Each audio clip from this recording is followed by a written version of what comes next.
Hello viewers, तो स्वागत है मेरे वीडियो लेक्चर सीरीज़ में। और हम लोग कर रहे हैं सारे के सारे टेंस कंप्लीट। और आज हम लोग बात करने वाले हैं प्रेजेंट इंडेफिनिट टेंस के बारे में। तो अगर हम लोग बात करें, आज हम लोग बात करेंगे प्रेजेंट इंडेफिनिट टेंस के बारे में। सबसे पहले तो प्रेजेंट इंडेफिनिट टेंस में हम लोग क्या करते हैं, कोई जैसे कि हम लोग बात करते हैं किसी काम के बारे में बात करते हैं। कोई सेंटेंस के अंदर कोई काम हमारा क्या होता है, मेंशन होता है, मेंशन रहता है, ठीक है। पर उसकी कंप्लीटनेस के बारे में कोई बात नहीं की जाती, कोई काम कितने बजे तक होगा, क्या होगा। बस केवल सिंपली काम को मेंशन कर दिया जाता है। और प्रेजेंट टेंस के अंदर हम लोग, प्रेजेंट इंडेफिनिट टेंस के अंदर हम लोग कोई काम जैसे जो रेगुलर बेसिस पे करते हैं, जैसे कि हमारा कोई प्रोफेशन हुआ या हमारी कोई हैबिट हुई जो कि हम रेगुलर बेसिस पे परफॉर्म करते हैं, वही हमारे प्रेजेंट इंडेफिनिट टेंस होते हैं। तो भैया हम लोग आज इसके स्ट्रक्चर्स के बारे में बात करने वाले हैं। प्रेजेंट इंडेफिनिट टेंस के स्ट्रक्चर कैसे कैसे होते हैं और क्या क्या होते हैं, इनको अच्छी तरीके से समझते हैं। सबसे पहले हम लोग बात करें प्रेजेंट इंडेफिनिट की। तो प्रेजेंट इंडेफिनिट टेंस के हम लोग बात करने वाले हैं स्ट्रक्चर के बारे में। हेडिंग डाल दूं पहले, प्रेजेंट इंडेफिनिट, ठीक है, प्रेजेंट इंडेफिनिट। सबसे पहले हम लोग बात करने वाले हैं किसके बारे में, सिंगुलर के बारे में बात करेंगे कि सिंगुलर सब्जेक्ट के साथ हम लोग स्ट्रक्चर कैसे कैसे बनाते हैं। सबसे पहला हमारा है स्ट्रक्चर प्रेजेंट इंडेफिनिट का, सब्जेक्ट। क्या लिखा ये, सब्जेक्ट। सब्जेक्ट लिख दिया। सब्जेक्ट के बाद हम लोग क्या लगाते हैं, वर्ब। जिसके बारे में बात चल रही है वो होता है हमारा सब्जेक्ट, और जो काम किया जा रहा होता है वो होती है वर्ब। क्या होती है, वर्ब होती है वो। जैसे कि कोई खा रहा है तो ईट लगा दीजिए, तो वो सब हमारी क्या है, वर्ब्स हैं।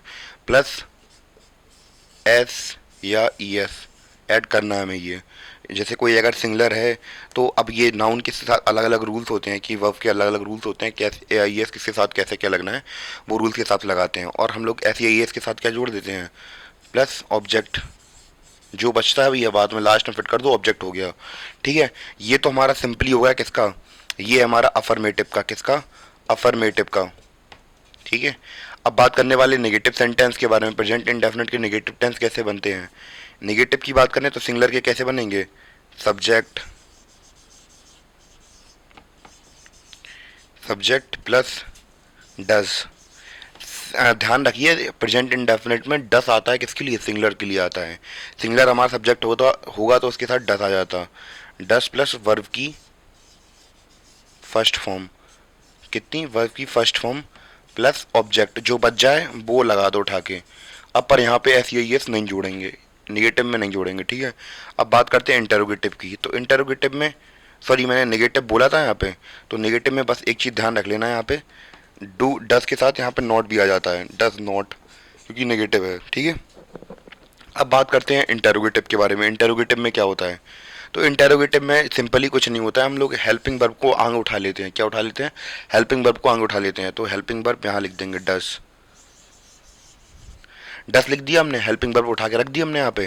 फिर इसके बाद लिख देंगे क्या, अपना जो सब्जेक्ट बचा वो लिख देंगे सब्जेक्ट, सब्जेक्ट हम उतार दिया, ठीक है। सब्जेक्ट उतारने के बाद हम लोग बात करेंगे, हम लोग क्या उतारेंगे, सब्जेक्ट उतारने के बाद हम लोग उतारेंगे वर्ब की फॉर्म प्लस वर्ब की फर्स्ट फॉर्म, ठीक है, वर्ब की फर्स्ट फॉर्म। फिर इसके बाद हम उतारेंगे क्या, ऑब्जेक्ट उतार लेंगे हम उसका, ठीक है। तो ये थे हमारे सिंगुलर के लिए हमारे प्रेजेंट इंडेफिनिट के सेंटेंस। सबसे पहला होता है अफर्मेटिव पॉजिटिव सेंटेंस, कुछ नहीं स्टेटमेंट दी जाती है इसमें। दूसरा होता है नेगेटिव सेंटेंस, तो इसमें नेगेटिव सेंटेंस में नॉट का यूज होता है, कोई काम नेगेटिव में हो रहा होता है, ठीक है, नॉट का इस्तेमाल कर देते हैं हमें। इंटेरोगेटिव, कोई क्वेश्चन में क्वेश्चन पूछे आ रहे हैं तो वैसे टाइप में होते हैं हमारे, इसमें हेल्पिंग वर्ब आगे आ जाती है। और दूसरे होते हैं डब्ल्यू एच टाइप क्वेश्चन, वो लोग हम लोग अपने अलग सेपरेट वीडियो बना देंगे तो उसमें अलग कर देंगे। अब सिंगुलर के लिए तो हमने देख लिया। अब भैया प्लूरल के लिए क्या करते हैं, तो प्लूरल के लिए सब कुछ सेम ही है, बस यहाँ पे ध्यान रखिए, ये यहाँ से अगर अफर्मेटिव की बात करें तो प्लूरल के लिए, अभी तक किसकी बात कर रहे थे, सिंगुलर की बात कर रहे थे। अब हम लोग बात कर रहे हैं प्लूरल यानी कि बहुवचन के लिए। तो प्लूरल के लिए हम लोग किसका इस्तेमाल करते हैं, प्लूरल के लिए किसका इस्तेमाल करेंगे, यहाँ पे सब्जेक्ट प्लस वर्ब की फर्स्ट फॉर्म, क्या करेंगे, वर्ब की फर्स्ट फॉर्म का इस्तेमाल कर देंगे, ठीक है। इसके बाद जस्ट बाद में ऑब्जेक्ट लिख देंगे, ठीक है। इसके बाद ये अफर्मेटिव का था, ठीक है। अब समझते हैं नेगेटिव के लिए। नेगेटिव के लिए बस सेम ही सेम है, ऑल टोटल सेम है, बस केवल चेंजमेंट होगा कहाँ पे, यहाँ पे। यहाँ पे डस की जगह पे डू आ जाएगा यहाँ पे। तो क्या आ जाएगा, subject plus do not do, यहाँ पे हेल्पिंग वर्ब क्या लगेगी, डू लगेगी, फिर नॉट लगा देंगे, नॉट लगाने के बाद वर्ब की फर्स्ट फॉर्म प्लस ऑब्जेक्ट, ठीक है। फिर इसके बाद लगाते हैं भैया इंटरोगेटिव की बात करते हैं। इंटरोगेटिव में क्या होता है हमारा, यहाँ से भी हमारा डस हट जाता है, डू आ जाता है। यानी कि हम लोग ये कह सकते हैं कि जो हमारा डू होता है वो आता है प्लूरल के लिए, और जो डस होता है वो आता है सिंगुलर के लिए। तो इंटेरोगेटिव में भी हमने वही देखा, डस प्लस सब्जेक्ट प्लस वर्ब की फर्स्ट फॉर्म प्लस ऑब्जेक्ट। तो इस प्रकार हमारे प्रेजेंट इंडेफिनिट के जो स्ट्रक्चर्स होते हैं वो हो गए कंप्लीट। अब इसके बाद हम लोग बात करेंगे प्रेजेंट कॉन्टिन्यूअस के बारे में। तो उसके लिए हम लोग अपना अलग से सेपरेट वीडियो बना देंगे। और तब तक के लिए धन्यवाद, मिलते हैं अपने अगले वीडियो में।